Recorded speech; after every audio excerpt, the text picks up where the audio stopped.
Kodwana uchazile ukuthi yini eyenze ukuthi banquma ukubukeza lezo izicelo zabantu ezayichithiwe.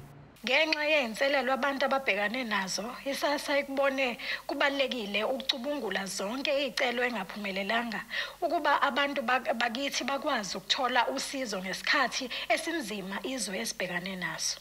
Lesikhulu sakwaSASSA sithi kunendlela entsha abazoyisebenzisa ukugwema ukuchithwa kwezicelo zabantu kube kungafanele. iSASSA ithathe isinqumo sokucela uhlu olusha lwe-UIF nangempela kuthe uma sekusetshenziswa uluhlu olusha kwatholakala ukuthi iningi labantu kwangafanele izicelo zabo zingaphumeleli.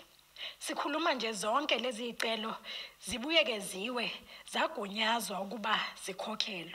Uma ngabe isicelo sakho siphumelele, iSASSA izobe isixhumana nawe. Kusenjalo ukhomishana wesikhwama somshwalense wabantu abangasebenzi i-UIF uTebogo Marupeng uthi baxhumanile nabaqashi njengoba izisebenzi bezikhala ngokuthi ayifiki kuzona imali ye-UIF. When we engage the employers, they are saying in some instances they made a mistake by applying for people that were still at work at that point in time.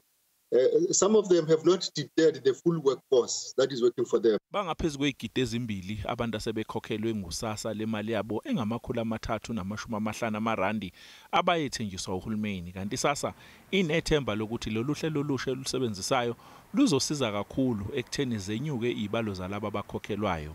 Uma udinga enye imininingwane ngale mali, shayela lesikhungo enombolweni yamahala ethi 0800 60 10 11 kanti ungakwazi ukuthi ufake isicelo ngokuthi uthumele uWhatsApp enombolweni ethi 082 046 8553. nguCalvin Dludla weindaba zeSABC.